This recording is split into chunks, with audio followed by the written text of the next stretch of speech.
Good afternoon, everyone. Thank you for being here this afternoon for our weekly, soon-to-be bi-weekly COVID updates, which will start going bi-weekly next week. I'm just going to be real brief today. I'm going to share data like I do, and then I'm going to leave it to the docs to talk about vaccines, because that really seems to be what the conversation shifted to.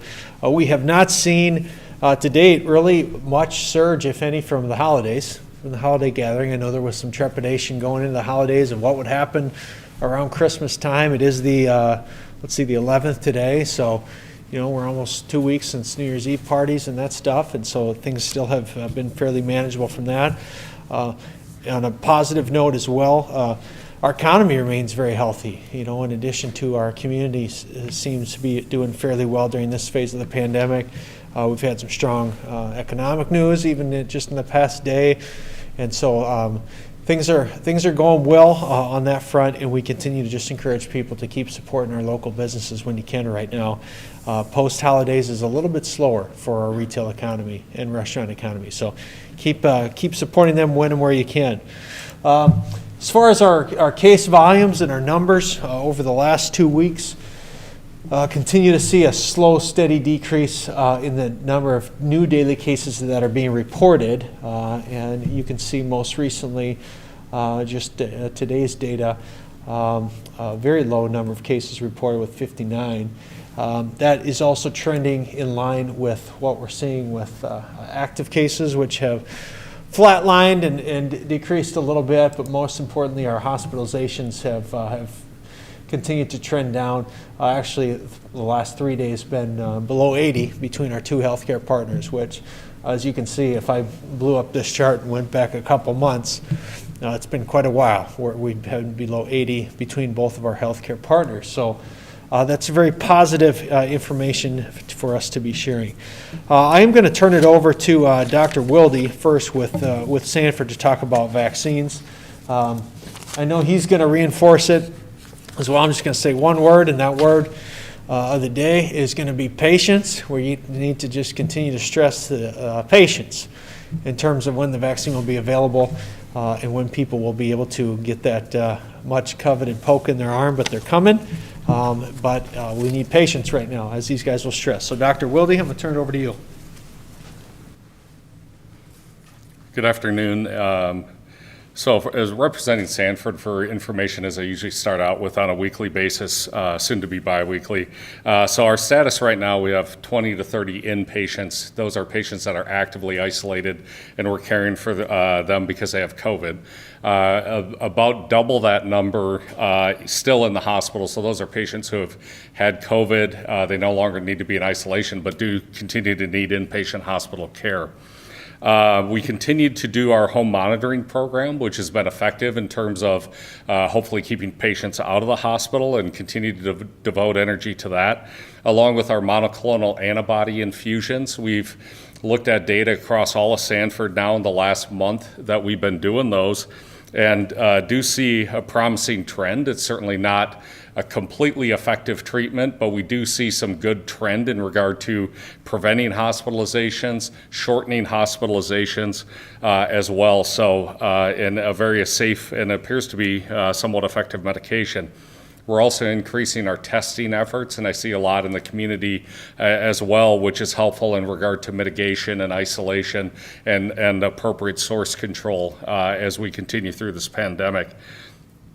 As I said last week and this week as well, we continue now with some folks getting our second doses of vaccine, in addition to those getting first doses as well.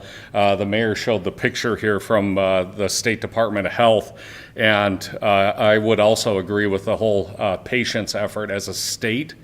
As an organization, both in North and South Dakota, those states are doing a tremendous job of getting vaccine into those as we move through the categories, doing a really nice job, and we want to continue with that efficiency.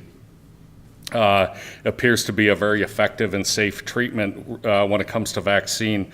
We continue to work with our other partner health systems, in addition to the state of South Dakota, in terms of providing the vaccine. As people are looking for information as to when their time may come to get vaccinated, covid.sd.gov is your best source to go to look for where we're at currently with vaccines and what the future holds, and county by county in the state of South Dakota, who's providing vaccine. As I've been asked questions, and people always ask, how will I know when it's my time to get vaccinated? If you're a Sanford patient via our My Chart platform, you're going to get notified. We're really using that because that's a connectivity with the state site, which is where we have to do, of course, mandatory reporting when we provide the vaccine. If you're not a Sanford patient, there will be media coming toward you in regard to whatever platform you like. So whether it's online social media, radio, newspaper, television, there will be information coming as to where, what, when in regard to vaccine. We certainly are providing vaccine to everyone as we've worked with the state of South Dakota. You don't have to be a patient within our system, but you do have to be a South Dakota resident because the vaccine is by your state of residence.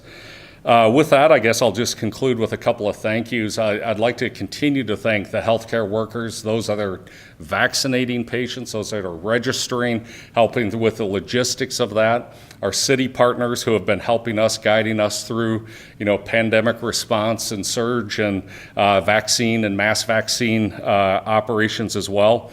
And then those in the frontline staff, whether it's clinic or hospital as well, the folks that are cleaning the rooms, providing us food, that are helping treat the patients that are coming to us in need.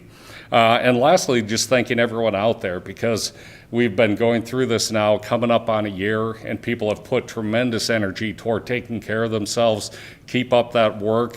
We're very optimistic with the vaccine, and so really hoping that our efforts will be rewarded soon, but in the meantime, continue to take care of yourselves and each other. So thank you, and I'll turn it over to Dr. Basil.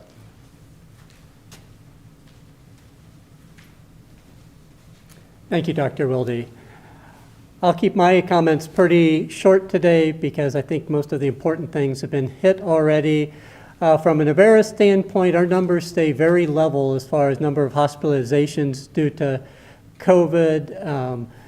Sitting right about the exact same spot we were a week ago. Case numbers of number of new positives are staying very stable, so we haven't seen that dreaded surge from Christmas yet, but we aren't continuing to decrease either. And so while we've leveled off and we're certainly much lower than we were back in November, we'd still like to see those numbers continue to decrease, because probably, I don't know, a third of our hospital is still full of COVID-related patients on top of our normal daily volume, so there's still a long ways to go in this fight.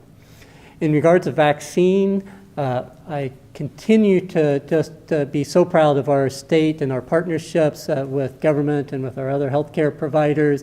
We continue to do just a remarkable job across the state of getting vaccines in arms, and every last dose that we're getting, they're getting put out just very quickly, and so been very proud of everybody involved in those efforts.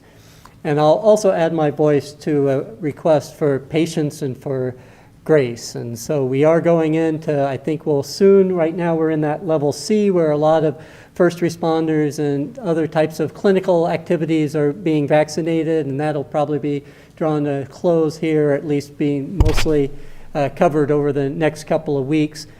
And then we'll be moving into 1D.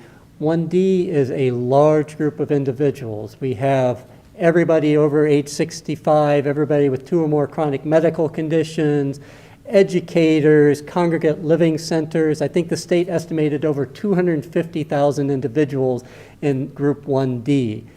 Guess what? We get 11,000 doses a week. It's going to take us a while to get through 1D, and we're not going to get to everybody in 1D right off the bat. And so we're going to have to work closely with the state to probably sub-prioritize that down to try to get it into, say, the oldest individuals first, or take some sort of approach like that. Go to covid.sd.gov. That's going to be your best source of information of where we are in that process of who's going to get it next. We want to get vaccine in people's arms just as quickly as possible, and every last dose we get in, we'll get in there just as quickly as we can, but just have some patience and grace with us.